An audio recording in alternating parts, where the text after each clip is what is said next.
இது என்ன பூன்னு அனுமானிக்க முடியுதுங்களா? இந்த மரம் வந்து ஒரு வேம்பு தான். இது வந்து மலவேம்புன்னு சிலர் சொல்றாங்க. ஆனா மலவேம்பே வந்து வேற இந்த பூ இல்லாம என்கிட்ட நல்ல ஹைட்ல போற வேம்பும் இருக்கு. இது ஒரு வகைன்னு நெனைக்கிறேன். எனக்கு தெரிஞ்சபடி. இந்த பூ பார்த்தீங்கன்னா, அப்படியே ஒயிட்டும், பர்ப்பிளும் கலந்து செம்ம சூப்பரா இருக்கும். அது மாரி வாசம் அள்ளுங்க.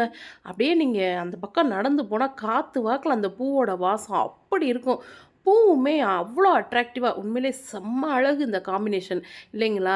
எல்லாமே ஒரு ஒழுங்குக்கு உட்பட்டு இங்கனங்கன இந்த கலர் தான் இருக்கணும். அதாவது பிங்க் வந்து இந்த இலையில இங்கன தான் இருக்கணும் இந்த பூல அப்படின்ற மாரி இல்லாம, இந்த பர்பிள் கலர் லைட் பர்பிளா அங்கங்க தெளிச்சாப்புல ஒயிட்டு 2ம் மிக்ஸ் ஆயி பார்க்கும் பொழுது, இது சில நேரங்கள்ல ரொம்ப பிளான் பண்ணி இருக்கிறத விட, பிளான் பண்ணாம இருக்கும்போது நல்லா தெரியும் இல்லைங்களா? அது மாரி தான் இந்த பூவ பார்க்கும்போது எனக்கு தோணுச்சு. ஆக்சுவலா கலர் வந்து குறிப்பிட்ட இடத்துல கரெக்ட்டா இல்லாம மாறி மாறி இருக்க மாரி இருக்கும்.